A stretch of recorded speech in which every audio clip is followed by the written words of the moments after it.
What is going on, everybody? We're here. We're live, at least on YouTube.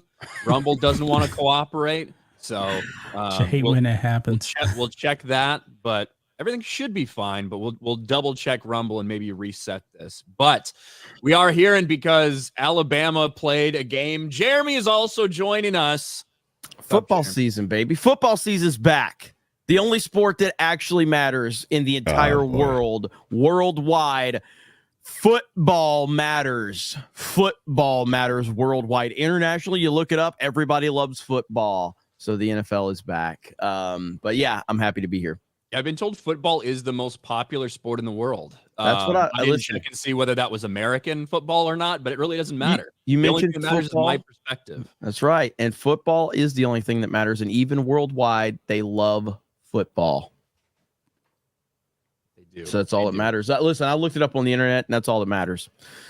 So I mentioned soccer the other day, and my entire chat was like, football, football, football. So I was like, all right, everybody loves football. NFL, let's go, college football. So, yeah, it's cool. It was nice to see. Like, anytime you mention soccer, football fans are just like, no, football. I'm like, oh, okay, cool.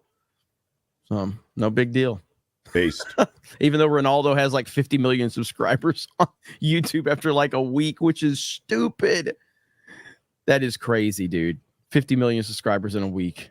Yeah, that's right. Tom Brady has like 100K. Yeah, Tom Brady couldn't get to 100K in like 2 weeks. Ronaldo got to 50 million in a week.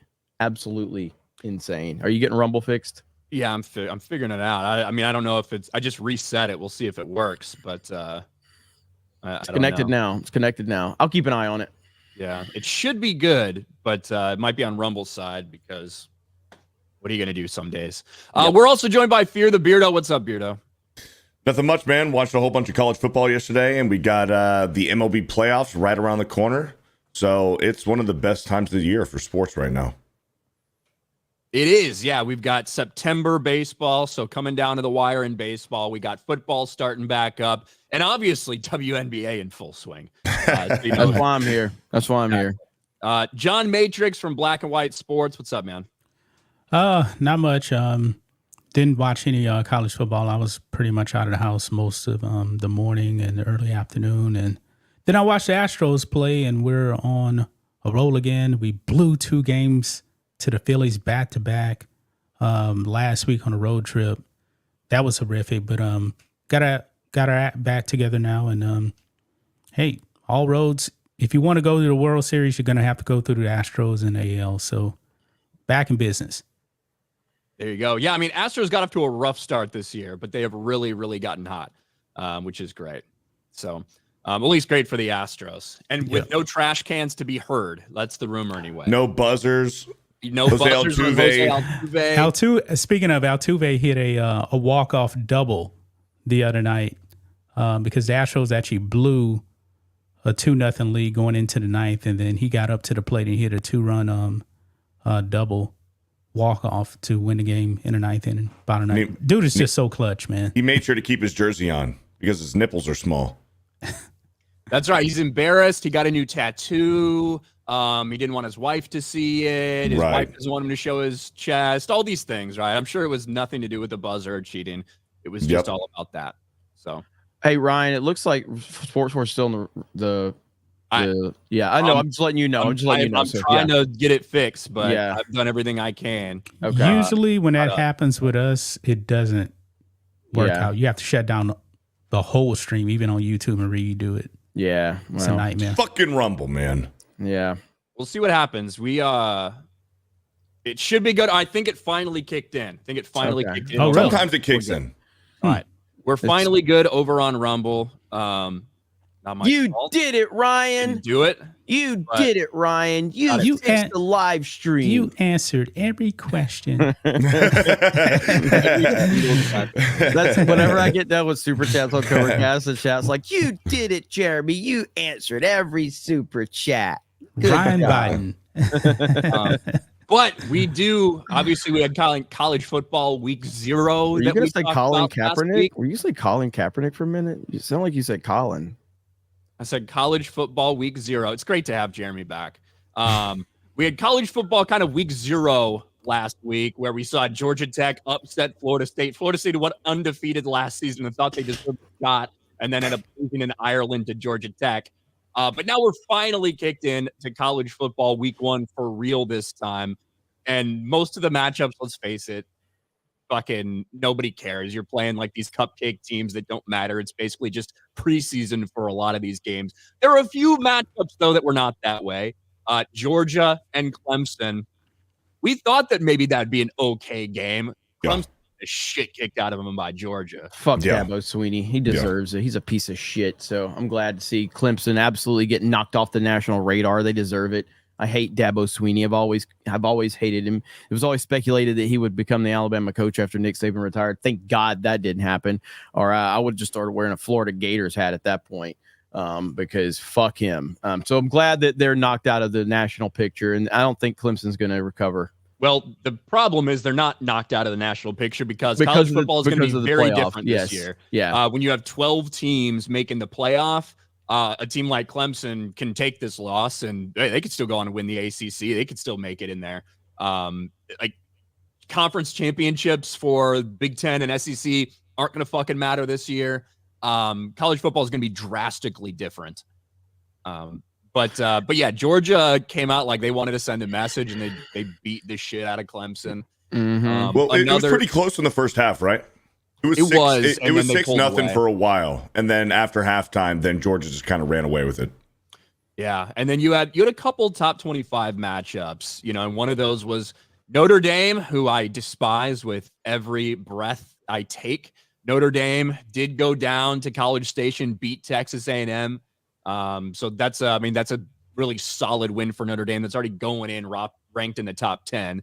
And finally, now that they've expanded the college football playoff, Notre Dame's probably going to be a shoo-in to get one of these spots if they're anywhere close, because the college people that run this shit know that Notre Dame brings fans, Notre Dame brings notoriety, all this bullshit, even though they always disappoint. Fuck Notre Dame. I'm so proud of you for your hatred for Notre Dame. You don't hate anything, but you hate Notre Dame with passion, and I appreciate that.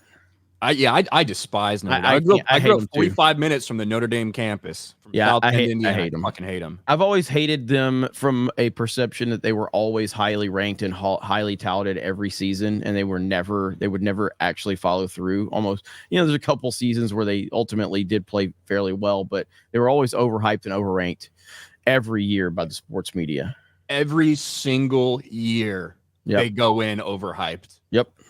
And when you look at the talent that they get and stuff, you're like, okay, that maybe makes sense. But eventually you realize, hey, these guys never live up to their talent. They always disappoint.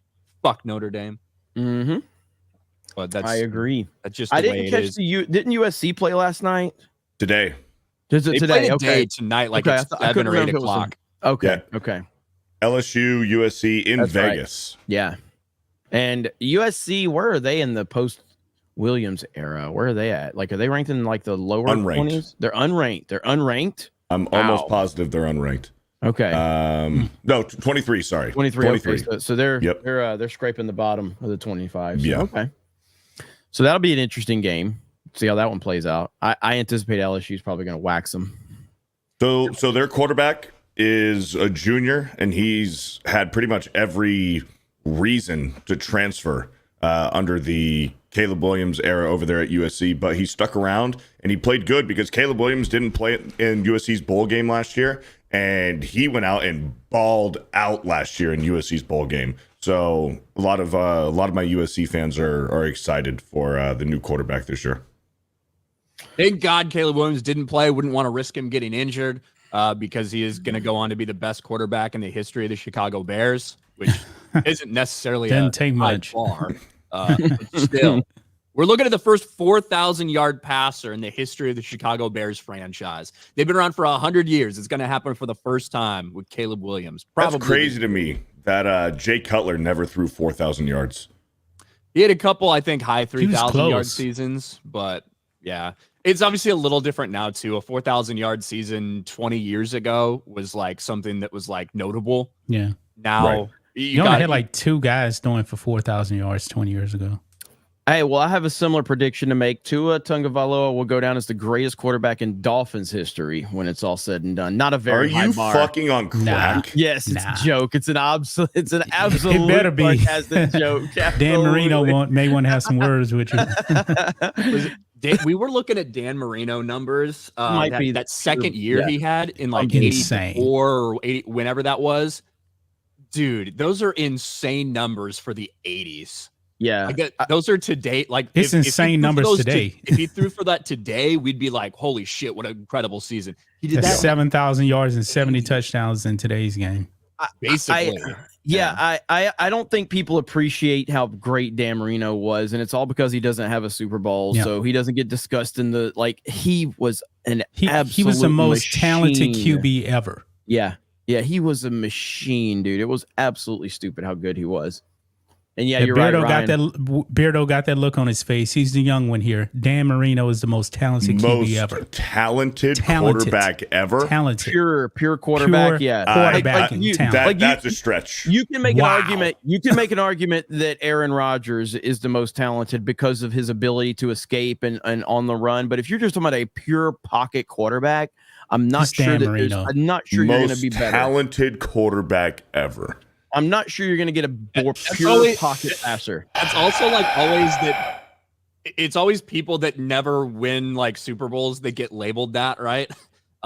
Which Dan Marino, he had talent, but talent can only take you so far. I think a lot of people agree that Tom Brady is the greatest quarterback ever. Yes, but he wasn't the most talented. Yeah, certainly not. No. Yeah. So Beardo, who is it? Who is it, Beardo? Come on, who is it? If it ain't Marino, who is it? I mean, you have an argument with Aaron Rodgers. If you say Peyton Manning, you get the fuck out of here. No, I mean, he's in the conversation. You also have to include Peyton Manning's definitely in the conversation. He's in the conversation. Peyton Manning's in the conversation. You have to throw in Elway in there. Elway, yeah. Montana. No. Montana had Rice. He's kind of like Brady in a way. Montana had Rice. Okay, but even when Montana went to Kansas City, he had he had some good years in Kansas City as well. I mean, he had good years, sure. Yeah. But do we think that if obviously it's way earlier in their career, but when you look at Patrick Mahomes, do you think that we would be saying that about Patrick Mahomes if he hadn't won 3 Super Bowls? That we'd be like, he's one of the most talented guys to ever play the quarterback. Because that's what ends up happening to some people that like Marino, like Rodgers, they get thrown in there. Hey, they're not the greatest ever, but they're one of the most talented to ever. It is the weirdest thing because with quarterbacks, we always do this breakdown. We don't do this with any other players or anything. We don't say like, so-and-so is the greatest. Like, we don't say like Michael Jordan was the greatest player ever, but he also was the most talented ultimately. You know what I mean? But we don't break it down. There's no breakdown of like, he wasn't the most talented. He was the greatest. LeBron James is more talented, like has more inherent athletic gifts and talent than Michael Jordan did. I mean, listen, I agree. But we don't put emphasis on in that discussion. You know what I mean? Alex Smith was pretty much a failure in San Francisco. And then he went to Kansas City and that was like a career revival for him. Okay. Patrick Mahomes is surrounded by a phenomenal franchise there in Kansas City. Andy Reid has that thing. It's a very well-oiled machine over there in Kansas City. I was thinking about that the other day because we never discussed, like, it was always the narrative around Brady was that it was Belichick. As you guys know, I battled that for a long time. And I was ultimately proven right. It was always Brady. Belichick had nothing to do with the offense in New England. He was a defensive guy, whereas Andy Reid is an offensive genius. Yes, and so Andy Reid has a proven track record of developing quarterback after quarterback after quarterback. So now here comes Patrick Mahomes, who's clearly one of the most talented quarterbacks we've ever seen, and now he's doing this with Andy Reid. But there's no discussion is it Andy Reid making Pat Mahomes? There's nobody saying that like they were with Brady and Belichick. But the thing is, we have seen him, Andy Reid, have a lot of success.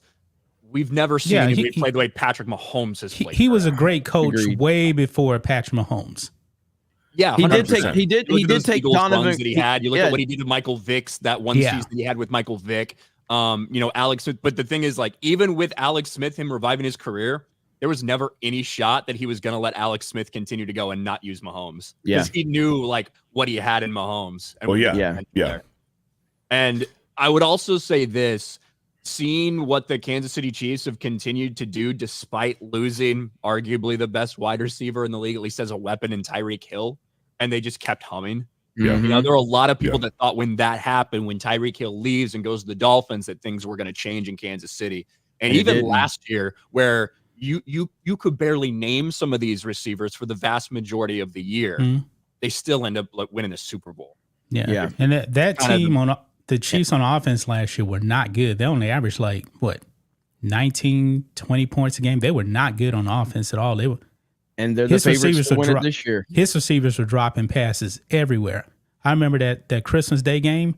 Boy, that was Raiders rough to watch. Against the Raiders, man. That was ugly. I think this is an entirely different conversation. If Patrick Mahomes, let's say you throw Patrick Mahomes on the Arizona Cardinals, I don't think we're having the Patrick Mahomes conversation at all. There are always going to be franchises like that, right? You could make the same argument with Tom Brady, right? If Tom Brady had gone to the Detroit Lions, would we ever have seen that? Tom Brady? Probably not. Right? He did go to the Detroit Lions. That's the whole argument. The Patriots were not good, man. Fucking terrible when Tom Brady took over. The Patriots were horrible. The Patriots went to a Super Bowl 3 years before he took wrong. over. Exactly. Yes. That was 1996 when he went to the Super Bowl. 1996. Brady took over. The year Brady got drafted, he didn't play. They were 5-11, and then they were 0-2 before he got. So they were 5-13 without Tom Brady. And they still had not a good phenomenal team. defense. Say whatever you want about Tom Brady and Bill Belichick, Jeremy. That defense was ranked 26 when they won the Super Bowl, by the way. Right. Just throwing it out there. But the truth is, when you look at what became the Patriot way and the Bill Belichick way of doing things, Tom Brady bought in. He embraced that. They were able to utilize that, his leadership and Bill Belichick's style, to give us the greatest dynasty we've ever seen in NFL history, right? And it was not just Tom Brady. It was also Bill Belichick and the perfect meshing of those two things. You can say the same thing and make the same arguments about pretty much every single great coach-player combination we've ever seen, that if it was just one of those guys, probably wouldn't have worked out that way. It has to be a combination. Yeah, I just don't. I give Brady the heavy majority of the credit there, just like every other player had. No one said it was Phil Jackson's system that Michael Jordan was taking advantage of. No one said that. No one said, well, it was Phil and Michael. No, they all said it was all Michael. No, that's crazy though. We hear those discussions all the time about how Phil Jackson coming there and implementing that system was such a huge game changer. Nobody gives him the credit. Same thing with the Lakers. If Doug Collins was still the head coach, nobody gives Phil the credit like they gave Belichick. Everyone said Tom Brady was. Yeah, Jeremy's right about that. I don't know. Nobody said Michael Jordan was a system player. Nobody was trying to take away. Michael Jordan was the greatest player we'd ever seen before Phil Jackson got there. That's one of the reasons why the conversation is different surrounding them. I don't know if he was called the greatest player we'd ever seen. Not at that time. In the 80s, I think it was clear. It was clear Magic and Larry player in the NBA, though. He was the greatest player in the NBA at that time. Magic Johnson and Larry Bird. Magic and Larry Bird, man. I was alive back then. There was nobody in their right mind that would have said Ryan's about to have that a stroke. Magic Johnson with 5 NBA championships and Larry Bird with 3. Michael Jordan was a phenomenon. He was a phenomenon. I'm not telling you his legacy was going to be the greatest. He, everybody thought he was the best player. A lot of them didn't think he was going to win a ring the way he played. That's what people thought about him. Yes. But Magic and Bird were still in the league. Michael Jordan was not this transcendent figure until they left the league or until they were on the tail end. And then he became the undisputed greatest player to ever live. At that time, he was a phenomenon that we had never seen. But when Phil was in LA, the conversation was Kobe, Shaq, and Phil. Yeah, but Phil winning 5 additional titles, it never took away the legacy of Michael Jordan. It never did. Nobody said, "Oh, it was really Phil Jackson." Yes, after he won with Shaq and Kobe. Yes, that's my argument. Ryan hates me right now. I want to let him get his topics. I'm gonna shut up. So as opposed to a couple years before Phil Jackson got there, I want to go 86-87. Jordan scored 37 a game. 87-88, 35 a game. 88-89, 32 points a game. Yes. He was going off and he was insane. People did not think that in terms of player to player that Michael Jordan was, he's not on the same level as those guys. No, what they thought was that his style of play would not end up translating to be able to win NBA championships. Right, but your exact words were he was already considered the greatest player of all time before Phil Jackson got there, and that is not that's accurate. not true. Because if I said greatest of all time, I misspoke. What I meant was the greatest player in the NBA. If you remember when Michael Jordan scored 63 against the Celtics and Larry Bird said, "Oh, that's Jesus and sneakers." Yes. The Bulls lost that game. Yeah. Well, they got swept in that series. That was also when Michael Jordan came off a pretty horrific fucking leg injury, and they didn't even want him to play because they knew they were going to end up getting swept. That was the season he only played. He went back to North Carolina to school, I think, because he was injured. Season. Yeah. So, John, your argument is opposed to, like, let's say when Tom Brady went to Tampa Bay, you think Tom Brady's success in Tampa Bay tarnished Bill Belichick's reputation? His legacy? No, but I always believe it was more Brady than Belichick anyway. I never said Belichick wasn't great at all. To me, when Belichick Tom Brady Nick Saban in Miami without Tom Brady. I mean, he was Nick Saban in Miami without Tom Brady. Now, the thing is, though, if you actually do look at Bill Belichick's record without Tom Brady, it's not good. Yeah. Oh, no. It is horrific. All right. South Carolina women's basketball player arrested yesterday for assault and kidnapping. Thank you, Mike Hill. Let me guess. Black. Dom H with 5 gifted memberships. Thank you, Dom. Dom for another 5. Ryan looks so thrilled to see Jeremy back. Yeah, it's great to have senseless arguments. Like I'm gonna rewind the stream. Literally, I don't think that I said that people thought he was the greatest of all time. I think I just said he was the greatest player in the NBA. Okay. Like I think is what people felt. I think that's what you were trying to say, but you were getting interrupted a little bit.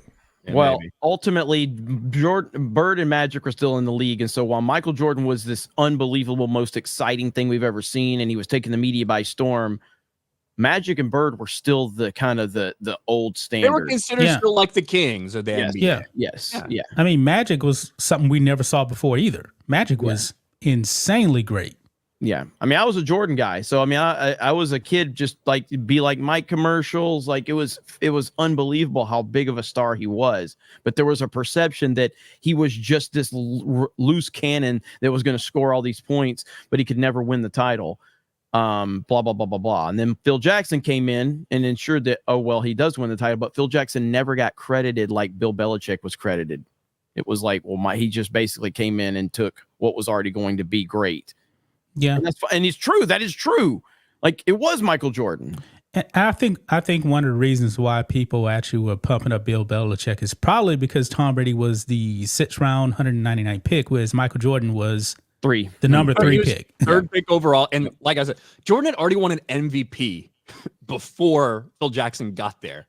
Yeah, you know, and he was putting together seasons like unheard of that we'd seen before. It was insane. Yep. So like the conversation would be much different if that was the case with Belichick. Anyway, Yanks fan, Brian Cashman is the Kathleen Kennedy of baseball. Listen, Yanks are fucking top of the division right now. Although, listen, Yankees fans historically despise Brian Cashman. That's just true. But wasn't Brian Cashman the GM when they won the title in 2009? I don't know if he technically was or not. At that point, that's 15 years ago. I mean, Kathleen Kennedy pretty much has had almost no wins. That was his Force Awakens. The Yankees keep winning. That was his Force Awakens moment. But obviously, if the Yankees don't win, you're going to be disappointed, especially if they don't make the moves you think they're going to make. People have been criticizing the Yankees for some of their lineups that they've been putting in right now, especially at the catcher position. But so they're still sitting pretty at the top. Aaron Judge has a chance to win the Triple Crown. Right now, he's about 10 points behind in batting average. He's running away with home runs. He's running away with ribbies. But go ahead, John. I was saying that's 10 points behind. That's a lot with only like 27 games left. It is a lot, but it's not out of the realm of possibilities. Yeah. I have been getting back into baseball, trying to anyway. And I looked up his stats last night, and I couldn't believe how good they are. Like, so how far off of the batting title is he right now? Because he's batting .330 right now, right? Yeah, I think he's got 330, 51 home runs and 120 RBIs. What the fuck? Those are video game numbers. It's absolutely stupid. Yeah, I think the dude from Kansas City, Witt, is sitting around 340, 341, right in that area. And there's how many games left in the season? About 27, about 27 or so. There's no way he'll catch him. With how hot he's been, he's got a shot. We'll put it that way. He's got a shot, but it is a lot of ground to cover. But Otani is going to get 50-50 this year, which has never been done, right? I don't think he's already at it, right? He's at 40-40. So I imagine if he keeps it up, I don't know where stolen bases where he's at right now, but he's sitting at 44, 45 home runs. He probably will. That's crazy. But stolen bases are a weird stat right now because the pitch clock changed a lot of things. Yeah. When you know that a pitcher has to make a decision by a certain time, it inherently makes stealing a little bit easier, at least in my opinion. Do away with the pitch clock. I hate it. At least for the playoffs. Yeah, I agree. I think the pitch clock should not be a thing in the playoffs. I don't mind it actually just going to a regular game. It does keep things moving fairly quickly and prevents some of these really long, drawn out games. But I do still love the aspect of playoff baseball and the tension that builds between each and every pitch and how important it is. I would be willing to be like, hey, pitch clock until the 7th inning. No pitch clock in the playoffs, stuff like that. Because I do still think there's like an artistry to watching guys between every pitch, that 30-second gap when you're talking about everything that's happening in very clutch moments. Yeah. And the pitch clock actually stops once they actually start their motion, right? Not delivery of the ball. 'Cause some guys have a slower delivery of the ball. Yeah, I think you just have to start Okay. throwing by the time, yeah. Speeding up the game has been a criticism that baseball's faced for a long time. So if it's speeding up the game, I think that probably is better for it overall. Yeah, it's tough because it's that old thing. Hey, you want to try to get these more people interested in your game, or do you want to keep the people that have been watching the entire time happy? Yeah. And there's baseball purists who do not like that. The people that have been watching baseball throughout the past several decades, regardless of whoever's complaining about it, versus, hey, trying to make it a little more exciting to get more people invested. That's a good point. Lance for $1.99. ND and SEC teams are always overrated and not moved. As a USC fan, you're going to talk about SEC teams being overrated. How about half your stadium shows up for a fucking game when you're ranked number 1? Okay. How about try that hold one, on. okay? Hold on. How about try that one? The Coliseum is fucking massive. Okay. And yeah, we always see empty seats in Ann Arbor. Wait and Beardo. I don't know what to say. I'm just saying. California people don't give a shit about college football. I'm just saying, dude. The Coliseum is fucking massive, dude. If you try to walk around the entire fucking Coliseum, like during a game, it's gonna take you about 30 minutes to walk around the entire fucking thing. So it holds more people than U of M Stadium. I have no clue the actual. No, it absolutely does not. In comparison. Every Michigan game is the biggest fucking gathering of people in the hemisphere. The point is California doesn't care about their college football. They just don't give a shit. It's whatever. It's a social gathering for them. Probably a fair point. It's a social gathering for them. Fuck USC. California people, they don't care as much about sports. It's more about like the idea of being in the same building as this celebrity or that celebrity to experience something, right? Look, there's two ways to look at it. Partying and tailgating. Yeah, there's two ways to look at it. California people don't give a shit about college football. Southern people have no life outside of college football. That's literally all we have to live for. Nothing to live for. Literally have the nothing. Next Saturday and finding out where to get their meth. That's it. There's nothing else. John Falsetta, it's a miracle Jeremy's here. That's what Ryan said. This is exactly what I said. Mike Hill for 5. What's up with Kennedy Carter? Loves tackling Caitlin Clark like a football player. Well, we might as well talk about what's been going on there. If I can find, here we go. If I can find this. We have been documenting closer than any other season in history, the WNBA season, specifically regarding all of the Caitlin Clark news that's happened, because let's just be real. For the past 20 years, no one's given two shits about women's basketball, period. Whether it's collegiate, whether it's professional in the WNBA. Caitlin Clark has changed that. She is the singular player that has changed that. And the media try to run with these other things that no, people have really cared all along. And it's not just Caitlin Clark. It is just Caitlin Clark. That's the reason that people are tuning in. She's exciting. She's compelling. And people are actually watching the WNBA. Whether it's going to be profitable this year or not, still probably won't be. But what we witnessed on Friday was hilarious, because we've seen the media and all these Caitlin Clark haters try to build up Angel Reese, act like there should be a discussion surrounding Rookie of the Year because of Angel Reese. Never should have fucking happened. And even just a day before this matchup, ESPN decided to rank Angel Reese as their number one WNBA rookie right before the Fever played Chicago Sky. What happened? Well, the Fever blew out the Sky in their own building, and Caitlin Clark went the fuck off. Caitlin Clark, 31 points, 4 rebounds, 12 assists, shooting better than 50% from the field. Angel Reese, Sid the Sloth, what does she do? 10 points, 11 rebounds, a lot of which came in garbage time in a desperate effort for her to continue her double-double magic. Yep. While shooting 4 for 9 from the field. And those double-doubles really because she's been bricking everything. She's been getting her own offensive rebounds. She is shooting less than 40% from inside 5 feet. What? As a Wow. big. That is right? horrific. This is Give me context, though. I need context. What is the standard in the league? She's missing layups. Well, listen, WNBA field goal percentage, not as good as NBA. I know, that's what I was going to say. Yeah, I wanted to get that context. But with that being said, Angel Reese, who is being pushed for Rookie of the Year, she has the worst field goal percentage from inside 5 feet in the entire league. The entire fucking league. Wow. And it's not really even that close. And certainly not all of these rebounds are coming off her own miss, but a significant enough of them, like a significant portion are. So that's why she's been getting roasted. And this was the moment, right? Angel Reese been talking all this shit while the Sky are on a losing streak. She walks in with a Dennis Rodman jersey on because she thinks, oh, I just get all the rebounds. I should be considered important too. And she lays a fucking egg. Caitlin Clark came into Angel Reese's house on her own Barbie night and dropped 31, 12, and 4 and left the court to a standing ovation.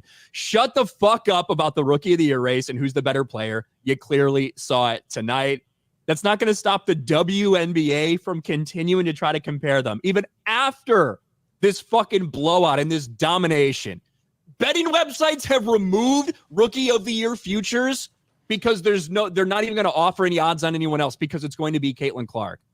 And they still are trying to compare them together. Mediocrity and excellence don't belong in the same conversation.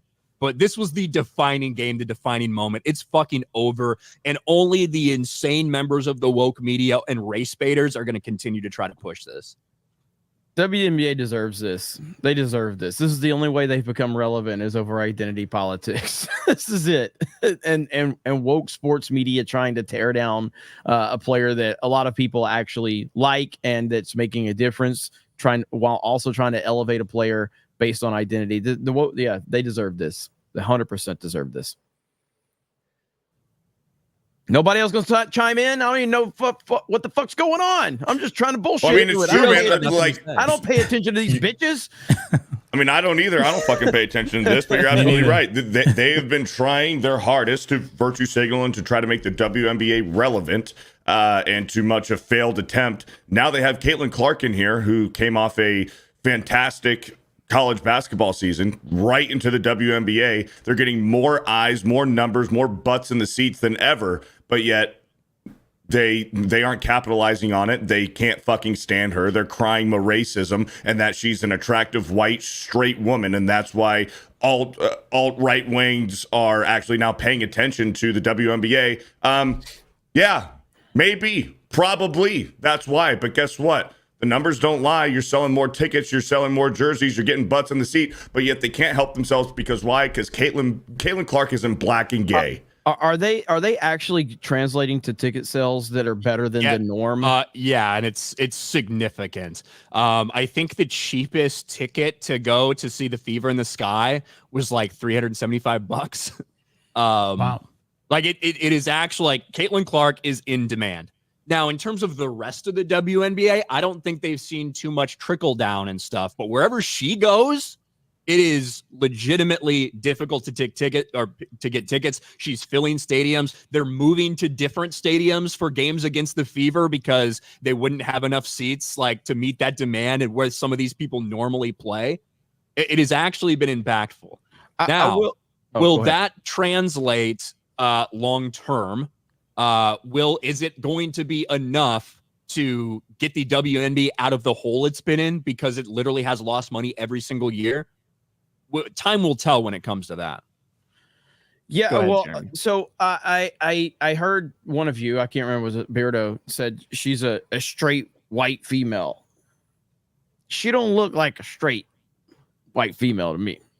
Are we sure she's straight? But she is. She is though. She got a whole boyfriend. I didn't know we had any straight WNBA players, to be honest. She's straight. Okay. And I believe she's a Christian. There's a few too, of them. Kelsey Plum is straight, and she's hot. All right. I'm just asking questions, okay? I'm just asking questions. So I don't know. I have heard a lot, like ESPN. I have seen them completely, like they've gone all in on Angel Reese. They've gone all in. Because she's ugly and black. That's why they love her. It's because she's black. Like that. Yeah. That is 100% the reason. And this happened. This started 2 years ago in that Final Four matchup when you got a team full of white girls in Iowa, and you had team of black players on LSU and on South Carolina, and the media really wanted to turn into a racial divide there. Like that's when it started back in the NCAA championships when Caitlin Clark was with Iowa. For 2 years straight that happened, and then it continued in the league. And that you can sit there and say, hey, Angel Reese, impressive rookie year, with her rebounding numbers, stuff like that. Hey, worthy of acknowledgement. Caitlin Clark is in the running for MVP. All right. Like she's probably right now. I don't think she's going to win it this year, next year, potentially. But when you look at her, she's one of the 3 or 4 players that you could argue for MVP. And the idea that conversation was still happening, that ESPN actually ranked Angel Reese ahead of her in terms of rookies, it's wild. It's insanity. Now, did she come into the league like a Peyton Manning, LeBron James, like with that level of hype, or did she just? Yeah, she did. Yes. Okay. So this was expected, for her to be really, really good when she came into the league. Yep. Because she was best college basketball player. She was breaking records in college. Yeah, she was insane in college. For the past 2 years, she was the best college basketball player. Okay. Yeah, these games with Caitlin Clark in the NCAA championships were outdrawing the men's numbers. They were outdrawing NBA Finals numbers. Yes. It was significant. It's not just, hey, look, that's going on. It's not something that's just been hyped or artificially pushed either. There's a real interest in her. For the first time ever, we've never seen this level of interest in a women's basketball player before. Mm-hmm. Bro, what about Rebecca a lot of the people Lobo? that are in the league right now are mad because they are upset that they're getting attention that they feel like they deserved before. No one cared about the league. No one cared about this, but now Caitlin Clark has taken all of that shine. So you got these old veterans like Diana Taurasi, old washed up bitch, who's like extremely jealous and hateful of Caitlin Clark. You got people in the media, a lot of black commentators that are pushing Angel Reese just because she's black. It's truly like this hot button thing. Yep. Fucking Jamel Hill, man. She's the worst. Horrible. Jamel Hill. All right, let's catch up with some of these super chats. Where am I? Jeremy really has no idea how Clark is. No, I don't. Shockingly do not pay attention to WNBA. So But I asked good questions, good educational questions. Yeah, is she straight? Yeah, is she straight? Is she straight? Is she good and is she straight? I think that's a valid question to ask of any WNBA player. Is she really straight? All right, I think that's a valid question. Okay. When Jeremy showed up to the stream, he goes, "I've been watching a lot of MLB now. Tell me about this Aaron Jones guy." No, and we're I did like, not. "You mean Aaron Judge?" I literally just look, you motherfucker. You said the Coliseum can't fill up the fucking stadium because it's too big, and then we brought up like it's fucking Ann Arbor, massive. Fucking Death It is Valley. massive. No, it's not. It's no bigger The Coliseum than any is other. fucking massive. What's the mass it holds? I don't know what fucking number it is. I just know that it's huge. Like that's the only fucking stadium in the fucking Bro, country. Bro, the Coliseum fits 77,000 people. Get the fuck out of here! Holy shit! It doesn't negate the fact that yes, Jeremy was like, "Man, who's that guy? He's got 51 home runs. Aaron Jones."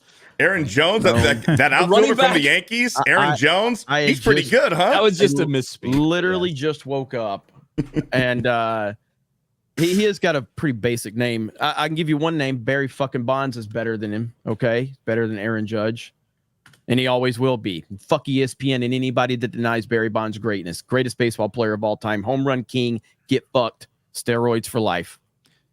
Michigan holds 107.6 thousand.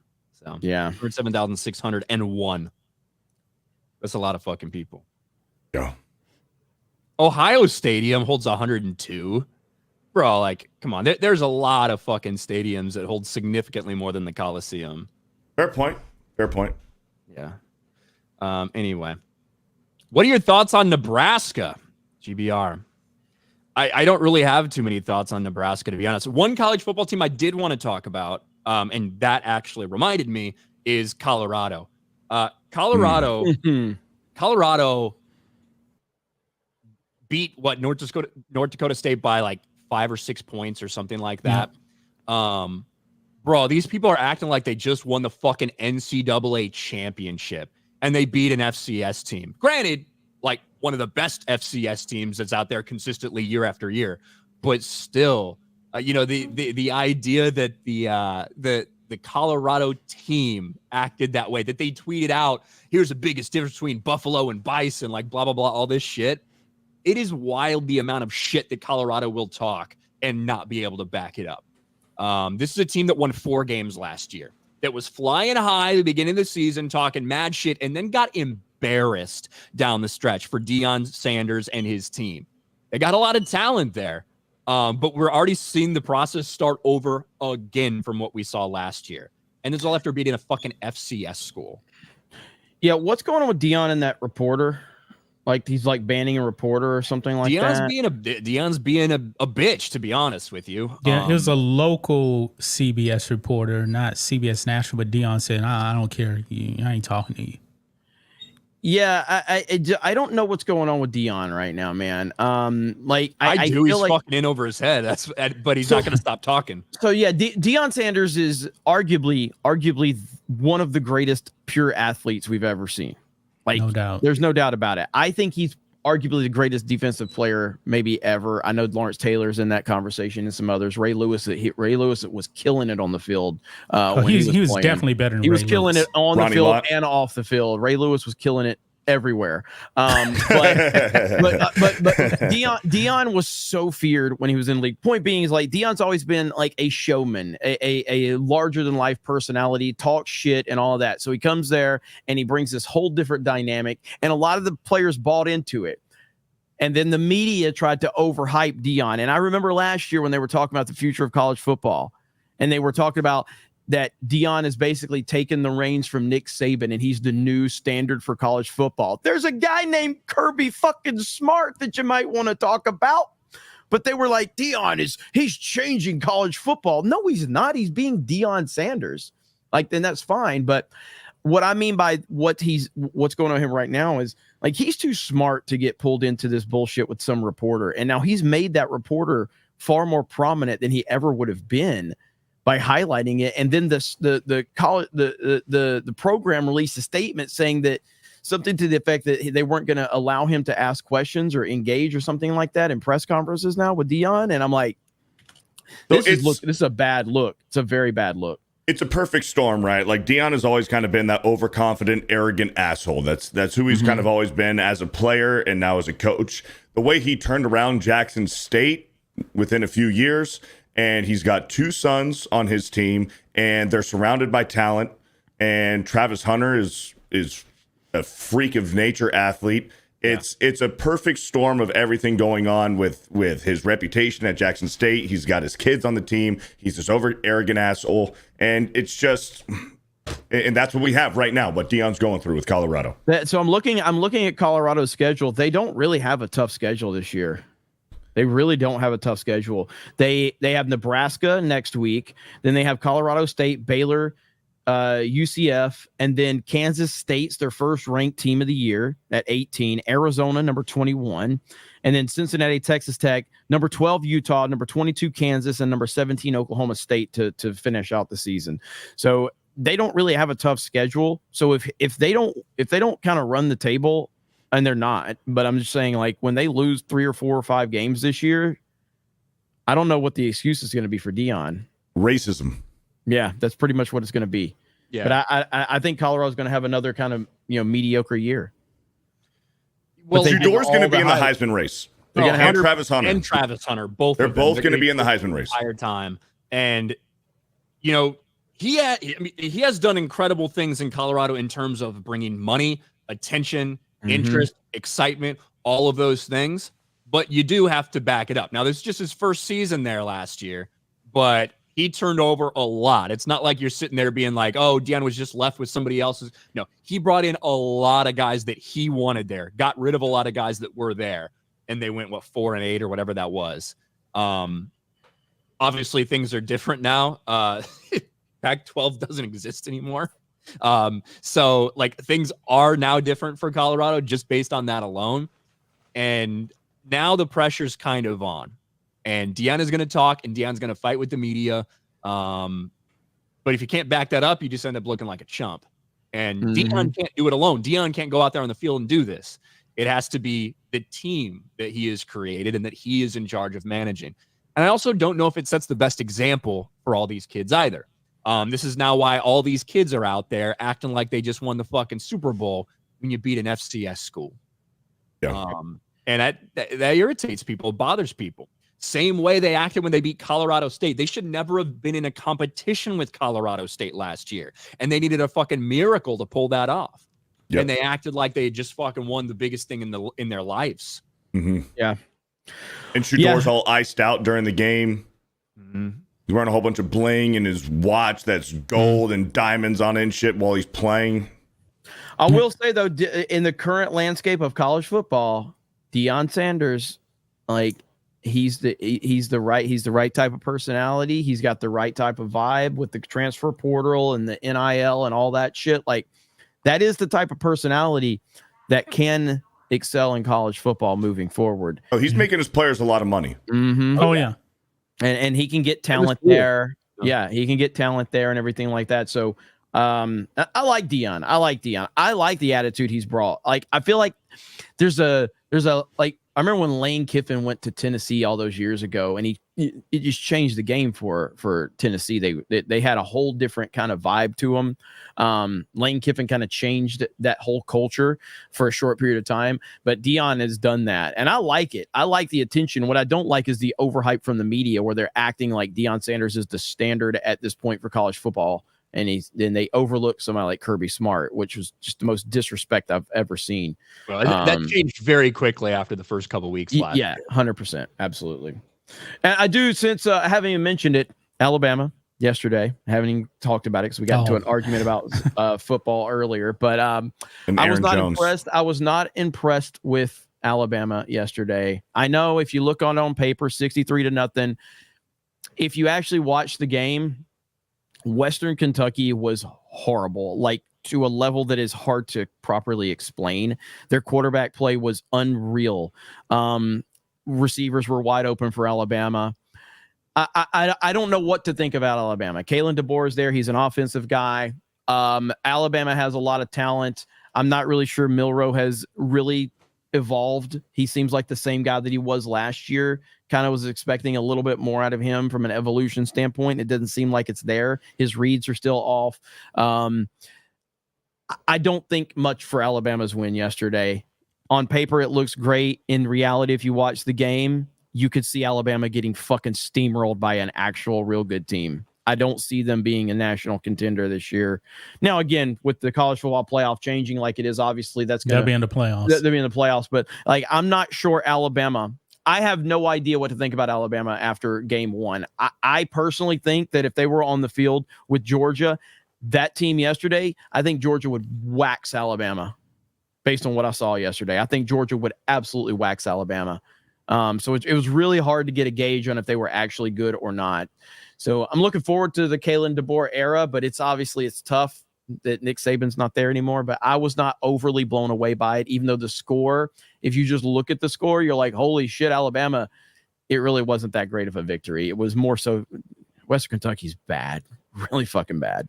So that's my recap. And that's how so many of these week one matchups are. You'll have a handful that will be kind of these, out of conference real matchups.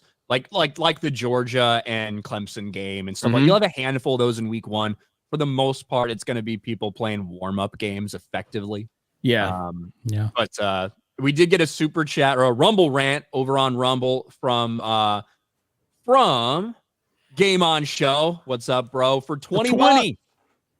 How many more times will both Alabama and Purdue football win on the same weekend this season? I think maybe 3 total, so 2 more times. Purdue's going to be really bad this year. They might have been the worst team in the Big Ten, which is now the Big 18. So Purdue's going to suck. But yeah, I'm not looking forward to that. But they did win. We kicked the shit out of the Indiana State Sycamores. Or you had Larry Bird. Fuck you, Indiana State. Go fuck by the way, so Alabama has Georgia in week 4. It looks like so 9:28. Alabama has Georgia. Whew.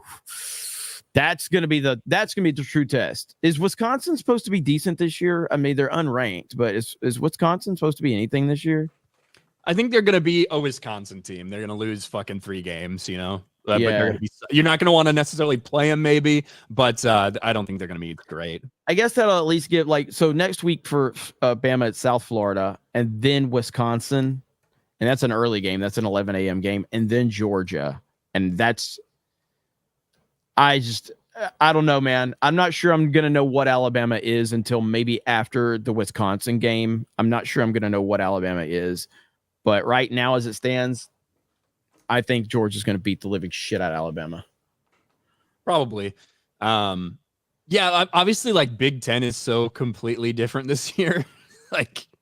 With Oregon and Washington and USC and UCLA, it's insane. It's very strange. Also over on Rumble, Tank for $1. Montana won 2 Super Bowl MVPs before Jerry Rice. That's a BS narrative you spewed. John Getz, Jeremy on Sports Wars. What does he want to put Fortnite tourneys into the rotation? If Trump came out as a hardcore Auburn fan and trash Alabama, would Jeremy turn liberal or turn his back on Bama? Well, I mean, Trump is an iPhone user, and I'm not a gay iPhone user because fuck Apple.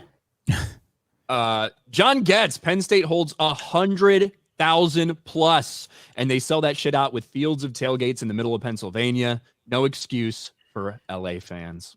Listen, I've been to Beaver Stadium. Fuck Beaver Stadium. It holds a lot of people, though. And listen, Big Ten people, they fucking love their football, all right? It might not be to SEC levels because we actually have some more shit going on in our fucking lives than just sitting at the trailer and having somebody bike down because they got a DUI. So they got to ride their bike down to the fucking convenience store to pick up a couple cartons of Marlboro, all right? But Big Ten people do love their fucking football. And we have to fucking sit through it in the snow and shit too, for the record. John Getz, other potential defensive goats. Mel Blount changed the rules because he threw receivers around so much they had to give him a 5-yard cushion. And Reggie White could throw O-lineman aside with one arm. Reggie White, man, we probably don't bring Reggie White. Reggie White was great. Good. Reggie White was insanely good. Mm-hmm. Absolutely. I think Ed Reed was fantastic. Ed Reed was absolutely locked down, dude. Like, like Ed Reed was, I think Ed Reed was perfect for that Ravens defense that had so many great pieces already. So he was really free to be able to maybe abandon this or abandon that and just go ball hawk and like make very instinctual plays, where I don't know if it works the same way if you're not surrounded by so many guys on that defense that were so fucking good. Yeah, I do agree with that. Yeah, Reggie White was insane back in the day. Luke Stone, Cutler had 4,500 yards the year before he came to Chicago. Yeah, and then we fucking sent Denver my boy Kyle Orton. We got old smoking Jay Cutler. I was at a McDonald's with my girlfriend when that news broke. And I was like devastated that Kyle Orton, my boy Kyle Orton, was getting traded to the fucking Broncos. We all know how that story turned out for Kyle Orton. Well, I mean, it is what it is. Hey, they started off hot with Kyle Orton, all right? They went 6-0. They started with Kyle Orton, and then he got injured, and they lost like the next 9 games or some shit. Garth Knight for 5. Didn't Belichick have a lip-reading sign stealer a la Connor Stallions in early Patriot years? That doesn't everybody. Yeah, fucking camera crew. You ain't cheating. You ain't trying. Who gives a shit? Bring steroids back. Make baseball great again. John Falsetta for 5. Whoever said Montana had Rice is probably in the white dudes for Kamala ads. Montana won 2 Super Bowl MVPs before he had Rice. That would be Jeremy. I mean, it's fine, but Joe Flacco has a fucking championship too. Do you want to fucking put him in the all-time great? Yeah, and that was one of the best postseason performances by a quarterback that we've seen in a long fucking time. Like if Joe Montana had 2 Super Bowls and that's it, nobody would have him as the greatest fucking of all time. That's the bottom line. It's the fact that he got to 4. Yeah, and he was perfect. Like, he was perfect. You have to consider Joe and I don't know if I would call Joe Montana like one of the most talented players or anything like that. But when he said that, you're like, yeah, Jerry Rice doesn't count. that was your dismissal of Joe Montana. But again, if Joe Montana had 2 Super Bowls, nobody would have him in the greatest of all time conversation because his stats don't fucking put him in there. His statistics, compare his statistics to Tom Brady. Go ahead. It's a different game, man. It's a completely different game. Compare him to John Elway. Compare him to Dan Marino. Well, his QB rating when Montana retired was the highest of all time at 92. Yeah. I believe that if Montana just won 3 Super Bowls and he retired, he would have been considered the greatest of all time, even with 3 at that time. Mm-hmm. At the time, yeah. But Jerry Rice being on his team, like I don't know if people. It's just like anything. If you look at the box score of Alabama's game yesterday, you're going, "Fuck, man, they ain't missing a beat." Yeah, if you watch the game, you understand that Alabama was not that great yesterday. If you watched Montana and Rice, you would understand that Jerry Rice, arguably, outside of maybe Barry Sanders, Jerry Rice might be the single greatest football player to step on a field. That is the truth. Jim Brown. Yeah. Fuck Jim Brown. Let him go do his fucking race trade. So based off of your argument, you're saying that Brady's only good because he had Gronk. And if you take away Gronk, then Brady's dog shit. No. That's what you're saying about Montana Rice. No, I'm not. I'm saying that Jerry Rice might be the greatest football player to ever step on a football field. And if you watch, and Rob Gronkowski is the greatest tight end ever. Arguably. Could be, but Gronk didn't even show up till like Brady's 10th year. Yeah. Yeah. Well, Beardo's essentially making the argument that you just said, hey, those first 2 Super Bowls, if only won those, he wouldn't be considered the greatest of all time. If Tom Brady only won 3 Super Bowls, wouldn't be considered the greatest of all time. But Tom Brady and then he's bringing in another guy who is super talented that he was able to do. But Tom Brady won Super Bowls before Gronk, with Gronk, and after Gronk. So there is no argument. Actually, he didn't win one of those Super Bowls. Gronk was actually injured. He was injured in one of that's what I meant. Yeah, that's what I meant. It was one of them that he without Gronk. Brady went on a 10-year drought in between his 3rd and 4th Super Bowl. Mm-hmm. But he still got to Super Bowls even in that drought. Yeah, and That's he still lost crazy. to the New York Football Giants. Yeah. So twice. the argument here is that since Joe Montana lost earlier in the playoffs, that makes him better, I guess, because he won 4 for 4 Super Bowls, Jeremy, but just because he lost NFC championships, so that means that he's better than Brady because he didn't lose Super Bowls. That's the argument I'm making is you're trying to discredit Joe Montana because he had Jerry Rice, which is essentially what I said is. Then if you take away Rob Gronkowski, then Tom Brady isn't the greatest of all time, which is what you're saying. But Tom Brady was considered the greatest of all time before Gronk even got on. No, he wasn't. Team. No, yeah, he wasn't. That's the 3 Tom Brady was not considered the greatest of all time when he only had 3 Super Bowls. He absolutely fucking was not. I think people started to say he became the GOAT when he won number 4. Wait a minute. When did Gronk come to the team? What year? Gronk was drafted in like 2010 or 2011. Yeah. Are we forgetting 2007? Are we forgetting that? Yeah, when he had fucking Randy Moss, Wes Welker, and Deion the Branch. Greatest quarterback of all time. Then. No, he was not. Yes, he fucking was. It was not until he won that 4th one that. It was about the 4th locked. Super Bowl when people said, "All right, he's the GOAT." 2007, he was already in that conversation. I do remember when he was going for his 3rd Super Bowl. I remember right before that Eagles Super Bowl, the conversation with Montana was starting. I remember that. Yeah, 100. It is very similar to the way Patrick Mahomes has talked about in terms of it's pretty similar. And especially after 2007, he's putting up these insane numbers, like because people expected them to win that Super Bowl, right? Yeah. Like, I will say the best season we've ever seen, a team that goes fucking 19-0 and like when it's his 4th Super Bowl. So of course, like conversations were happening about that because people assumed that would be going down. Now I will say this: if there was no Brady and Mahomes is doing what he's doing right now, then I think people would say, "Man, that dude right there may be the GOAT." But since Brady's, he is light years away from catching up with Tom Brady right now. Nobody's actually really wants to say that. If you put Tom Brady on this current Chiefs team, if you gave Tom Brady, Patrick Mahomes' youth, and put him on this Chiefs team, Tom Brady would have 10 fucking Super Bowl rings. I agree. Probably so. Beardo finally had a good take. All it took was you being on the show, according to everybody. They're like, well, Jeremy comes, and all of a sudden, Beardo starts making a lot of sense. By the way, fuck Asante Samuel forever. Drop that interception. Just want to point that out. Fuck Asante Samuel forever.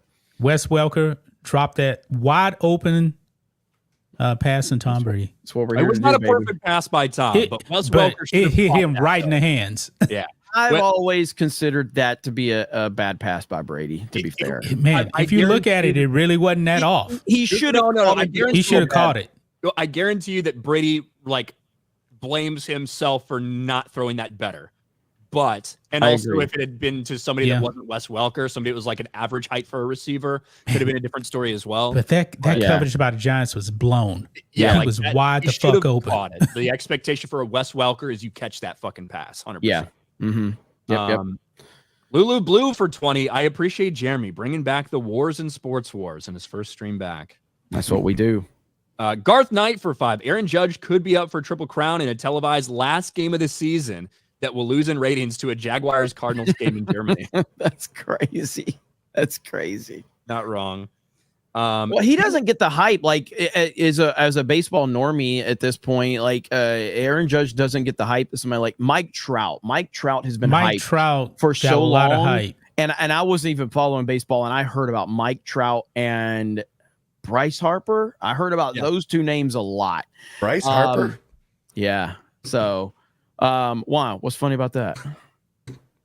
You're like Mike Trout, and what's that guy's name? Bryce Harper. I wasn't following baseball. I'm not the one that said the fucking Coliseum holds all these fucking people, and that's why they can't I didn't either. I just said it was fucking huge. It's not. As a baseball fan, I'm going to say this here. Aaron Judge honestly gets talked about a lot. Honestly, the Angels, when they would actually play the Astros, I never really feared Mike Trout. But when the Astros played the Cardinals, Albert Pujols terrified me. One thing, they were in the same division too. So yeah, Mike Trout also was a leadoff hitter too. So that's a bit different. He was going on really. Mike Trout has hit second or third his entire career. Yeah, okay. I know it was one of them. Maybe his rookie or second season, like when he was still kind of small before he got a little more bulky, he may have done some leadoff stuff. But for the most part, he's been that second guy, second or third. Like Mike Trout. But his teams are never good. So injuries have held him back the way that they have. He's still young too, man. He's like 32. Mike Trout's career was putting him on pace to potentially be like one of the greatest baseball players we've ever seen, period. Yep. And he could do everything. An absolute 5-tool player. And injuries, man. He fucking should have done steroids. Him and injuries, and can't get over the injuries. Artie Marino. Bonds goat. Artie Marino might be one of the worst owners in Major League Baseball. Barry Bonds should get credit for doing whatever the fuck needed to be done at the time that it needed to be done. Hey, listen, if we didn't have Jose Canseco, we wouldn't have Barry Bonds. I will say though, Griffey Jr. If Griffey Jr. would have done steroids, he probably would have surpassed Bonds, because the whole thing with Griffey is that injuries slowed down his career towards the end. Because Griffey, that first 10 years of Griffey's career was insane. Oh my God, it was unbelievable. It was unbelievable. But Bonds' ability to make contact with the ball was just so stupid, man. And getting intentionally walked with the bases loaded, it was kind of crazy. Yeah. Anyway, I don't think Aaron Judge is even getting that right now. Getting walked with the bases loaded. No, not yet. No, not to that point.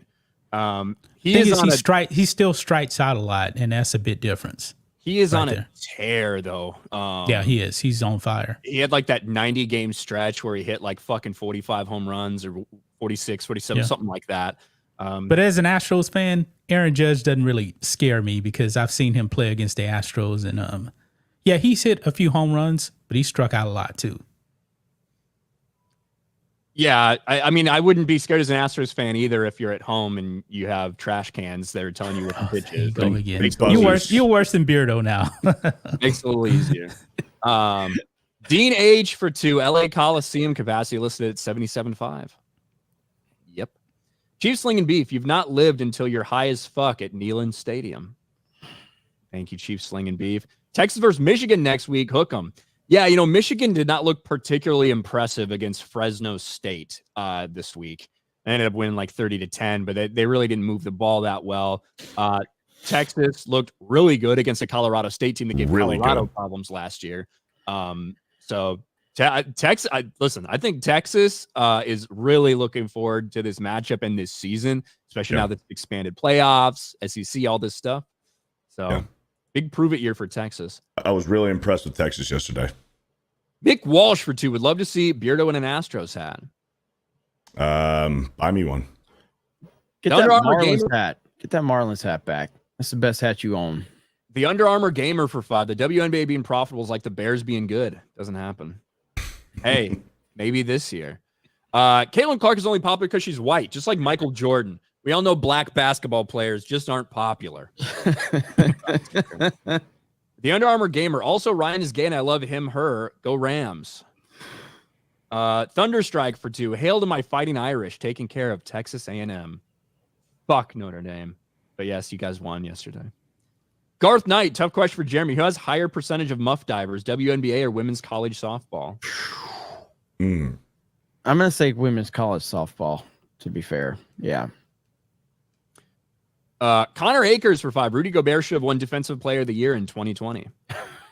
Yeah, he stopped the whole league. Because he stopped the entire league. It's really Mike good. Gill for 5. The only thing Deion Sanders have in common with Nick Saban is appearing in Aflac commercials. Hudson Dean, I think Alabama will beat Georgia, but lose to UT in Knoxville. I got to see a lot more out of Alabama to think they can be on the same field with Georgia. I just don't know, man. It was a true scrimmage game yesterday.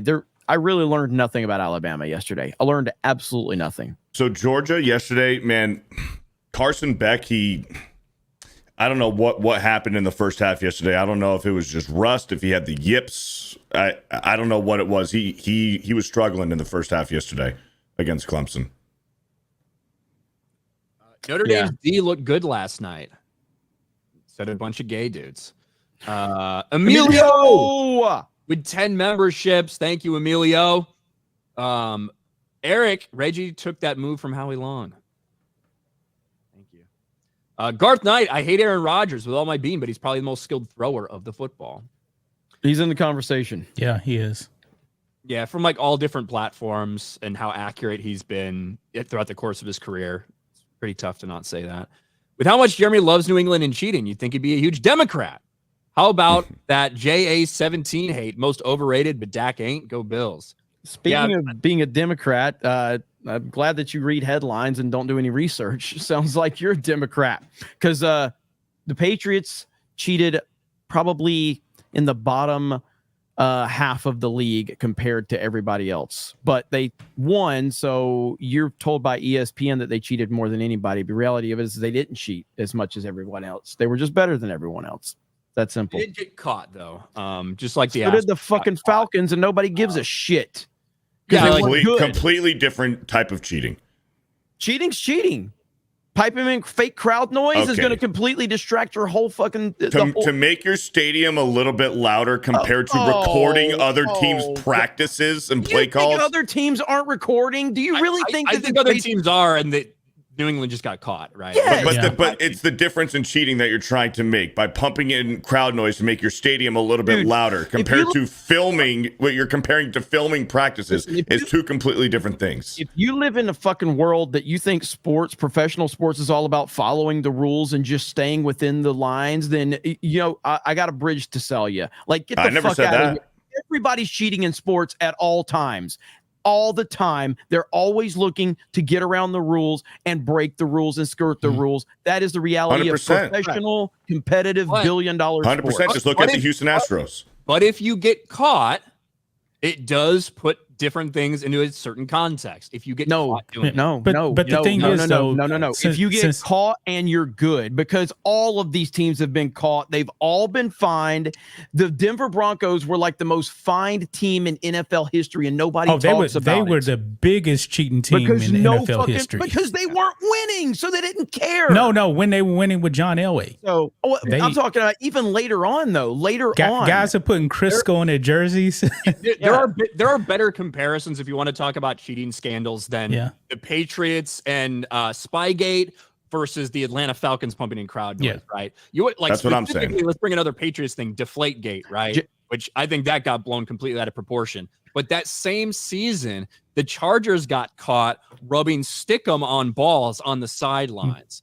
Those are very direct one-to-one, increase the grip on a ball type of comparison. Yes. Yep. Jerry Rice admitted he used stickum. Yes, they both admitted to cheating. They both admitted to cheating. Joe Montana point blank said that we cheated all the time. That is sports. And if you live in this utopia that Tom Brady and Bill Belichick are the only people that's ever cheated in sports, you don't know what the fuck you're talking about. Everybody you watch in sports has cheated, and they've broken the rules, and they're skirted the rules. They're all pieces of shit. And that just needs to be realized. Everybody lives in this world like Tom Brady's the only person that's ever cheated. You're a fucking retard if you think that. Yeah, and by the way, since Beardo brought up the Astros, every team in the league knew what the Astros are doing, and guess what they did? They didn't really say nothing. Why? Because they were doing something similar. Well, they started doing it too. And then Red Mike Sox, Fiers, the Red Sox were doing it. Remember, Mike Fiers is the one that was the whistleblower on the Astros.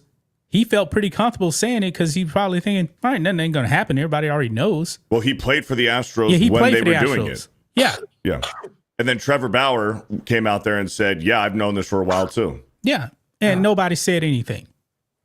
All right. But from a PR standpoint, they had to go after the Astros. To actually address the super chat, Jeremy got offended over the joke. How about that Josh Allen 17 hate? Most overrated, but Dak ain't. Go Bills. Yeah, there was a poll out there from players. They thought Josh Allen was the most overrated player in the league. I think Tua might have been. Tua and Jalen Hurts, I think, were second Blasphemy. and third. But why Dak's not there? Well, I don't think people feel like Dak gets a ton of love, which is why Dak wasn't there in the overrated category. Whereas Josh Allen is consistently brought up as one of those top 5 quarterback guys. I think where they got Josh Allen is insane. I believe they had him at number 2. He's not better than Joe Burrow. And Lamar Jackson, too, man. I don't like Lamar Jackson as a quarterback. Josh Allen does get overhyped a lot. I like Josh Allen, but he does get overhyped a lot. I like Josh Allen. He's just a gamer, man. He's good. He's good on his I like legs. him. He's got wheels. He's exciting to watch. Fun to watch too. Yeah, I like Josh Allen, but he's not better than Joe Burrow. Joe Burrow, when he's on, might be the best quarterback in the league. Yeah. And that's hard to say considering, Patrick Mahomes is there too. Pat Mahomes is still the best quarterback in the league. When Joe Burrow's on, he's on a different level, man. He's great. He's fantastic. But you gotta. The problem is you don't say when Patrick Mahomes is on because he's always on. So that's the point. That's why Pat Mahomes is still the best quarterback in the league. I guess what I mean when I say when Joe Burrow's on, when he's healthy. Yeah, that's fine, but that's part of being on. Part of being the best. 3 years, Jalen Hurts has been the most overrated quarterback in the NFL. Yeah, and I agree with that. Towards the end of last season, we started to see things finally get figured out for him. Unfortunately, the Eagles have paid him $53 million a year. I want to argue that point, but I can't because I just don't think Jalen Hurts. I love Jalen Hurts, but I just don't think Jalen Hurts is an NFL quarterback. I still don't. People were looking at him through his Oklahoma eyes, and now he's finally coming back to that Alabama Jalen Hurts. Yes. He's a great Nick guy. Sirianni holds him back too. He's a freak of nature athlete playing quarterback. Yeah, he ain't a quarterback. Yes, I agree. And finally, people are starting to see his severe limitations. Mm-hmm. Lord Botha, Jeremy A. Smith with the eye test arguments. Stephen DeLeon for I need to start saying them boys, etc., etc. That's all Stephen A. always says. He has no idea what he's talking about. God. Stephen DeLeon for 2. Miami sucks. Bills Mafia. Dolphins are going all the way, baby. Tua taking the Dolphins to the promised land, okay? You just remember, because when Tua takes over, you're all going to be like, Jeremy's a front runner. I'm on the Tua bandwagon when everybody else says he sucks, when they say he's overrated, when they say he's soft. Tua, baby. I think he's going to get injured this year. $53 million a year. That's all I'm saying. Eric K for 5. LA Coliseum had a capacity of 93,000. They closed seats. Yeah, because no one was showing up, probably. Built for 1921 for World War I vets. It is huge. It's not a traditional stadium for football. It's true. Fluffy Panda for 2. For 20 years, New England took cheating to the next level. Montana cheating is not the same as what New England did. Yes, it is. Panda. It absolutely is. John Getz for 2. Where was I? Beardo hates Beaver. He really is gay. John Getz for 5. Brady had an amazing defense and an O-line his whole career. Have Brady and Mahomes switch teams in their Super Bowl, Brady would die with that O-line and be shut out. Luckiest SOB to ever play. Bro, what are you talking about? Man, Brady's had terrible O-lines over the years. Yeah. In New England, he had terrible. Now, I'm not saying consistently, but there were years where Brady's O-line, he was like one of the most sacked quarterbacks in the league. Yeah. So he changed his method and he started getting rid of the football fast. The Brady to compensate for his offensive line. Delusional, man. Delusional. Game on show for 5. John Getz, that's insane. Brady had commissioner's office after him his whole career. Mahomes gets all the love. They even got Taylor Swift to date Kelsey to boost Mahomes and the Chiefs. I will push back against that last sentence because I hate that. But yes, thank you. Joey Flores, Ryan, I hope you're right about Caleb. He's my fantasy quarterback. Also, Beardo, as a Texas fan from Louisiana, in going to SC tonight. There you go. Yeah, I hope Caleb Williams is solid. They got a lot of weapons surrounding him, man. I think he's going to be good. Bears 9-8 this year. Calling it now. Fluffy Panda for 2 is the Jeremy of Mario Kart. No chance. Go Bills.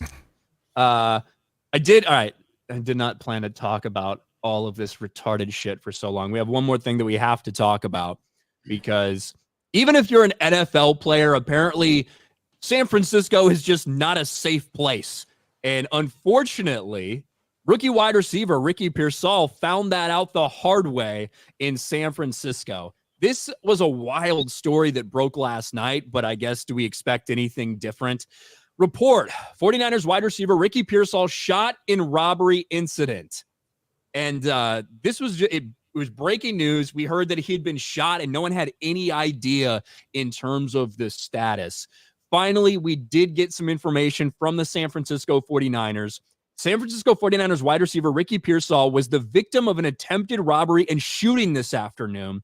He sustained a bullet wound to his chest and is in serious but stable condition. We ask you please respect his privacy this time. Our thoughts and prayers are with Ricky and his entire family. We did also get the video that came out from this in San Francisco. Watch this shit. Holy shit. He's walking. Yep. He's walking to the ambulance. And that's crazy. Holy shit. San Francisco is a hellscape. This is a hellhole. And apparently this was not in some like crappy part of town. Right before this, he was in like designer stores and things like that. But this is what has happened to San Francisco. Yep. As Ricky Pearsall gets loaded into the fucking ambulance. Yeah, a teenager tried to rob him of his Rolex. Now, me personally, I would not be wearing a Rolex in San Francisco, especially not downtown where crime is legalized.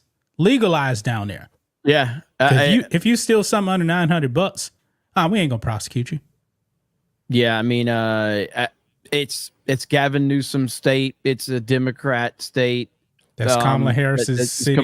Yes, yep. It's Kamala Harris's. Nancy Pelosi. This is America under Democrats right here. It's a hellhole. It's absolutely a fucking shit show.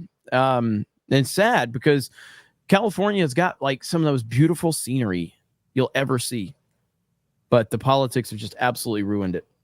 It's sad. He's lucky. He's lucky that he's okay after all of this. And this is following him having some injuries that kept him out of some of camp as well. So he already kind of had a late start. Who knows exactly the extent of some of these injuries and how long it might take to see him back on the field. But you got to think he's just lucky to be alive after this shit. I know. Because it looks like the right side of his chest is where he got shot. Jeez. By a 17-year-old. A 17-year-old who is trying to rob him. And did they apprehend this person? Well, he got shot too. Okay. They were fighting over the gun. That's how he ended up getting shot. Okay. And a teenager got shot too because like the gun kept going off. So he was shot by who? I'm assuming by himself. They were struggling over the gun, and you know how like if you see in the movie, just pop, pop, that kind of thing. Okay. So is the gunman? What's his situation? He's in custody. He's in a hospital too. He got shot. Yeah, he got shot as well. Saying, like, is he in like serious? I don't know. I think he's fine. Fuck him though. I hope he dies. I agreed. 17-year-old hoodlum trying to rob Ricky Pearsall. I want to say another word. I wanted to say hoodlum. Good old Democrats, though. Yeah, I would not step foot in San Francisco. Absolutely would not. I would not go anywhere near it. The Raven and Writing Desk. What do QBs want more? A number one wide receiver, or a great O-line? I'd rather have a great O-line. I would rather have a great O-line. Yeah, I would rather have a great O-line. Might depend on the quarterback, I guess, if they feel like they like escaping the pocket and moving around and shit. But for the most part, I think everyone's going to tell you great O-line. A pocket quarterback is going to want a great O-line. So Ricky Pearsall needs a healthy minister. Not much you can do health-wise if you're just getting shot. But yeah, who do you think did it, Ryan? A hoodlum. Mike G for 5 could have been worse. The robber could have been in his underwear and tried to attack Ricky with a hammer. That's true. Old Paul Pelosi style. Yeah. But all right, that is. Let me make sure we're all caught up over on Rumble. We're all caught up on over on Rumble. All right, that's it. We're all done. Beardy, got anything going on this week? Just gonna watch USC tonight, man. That's about it. There you go. I thought you said UFC, and I'm like, why is it on Sunday? I realized what you said. So, is it at the Coliseum? No, it's in Vegas. It's in Vegas. Yeah. So, won't have to worry about a half-empty Coliseum then. John Matrix from Black and White Sports. What you guys got going on? And then same old. I'm going to go and get some lunch here, relax a little bit, and I'll shoot some videos later on today. There you go. And Jeremy, what about you? I'm if Ryan will allow me back, I'll come back as the season continues on. Football is back. Dolphins are going all the way. Tua will be MVP. That's just It's going to be ridiculous. a great season of football. I don't know what the hell's going to happen with Alabama, but I guess we're going to find out. So I think Alabama's going to be 3-0 after the first 3 games, and then Georgia might just whoop their ass. But looking Wednesday's forward to the first game of the NFL season, right? Wednesday, or is it Thursday? Thursday. Okay. Yeah, Ravens Thursday. and Chiefs, right? Ravens, Yeah. Chiefs, and then Friday is Packers, Eagles down in Brazil. Yeah. Where you're not allowed to wear game. green. No, so the Packers are actually wearing green. Oh shit! Really? The Packers are Won't be wearing able to green. tweet, but they'll be able to wear gang colors. So, Yeah. Steve DeLeon, Jeremy Herbstreit, This is not okay. Eric K. Listen, Kirk Herbstreit, big redemption arc. He coming did have from a Kirk redemption arc. Yeah. Yeah. I'm surprised he still works there after what he said. Eric K. for 5. They have strict guidelines in California and San Francisco. He's underage. Doesn't he know it's illegal to carry a gun? I know. We really got to just make these things illegal, Yeah. or maybe make shooting people illegal. That'll put a stop to it. Eric K. iPhone POS changing words all the time. It's all right. Thank you. And that's going to be it for us, guys. We'll talk to you next week. Bye, everybody. Bye, guys. Right.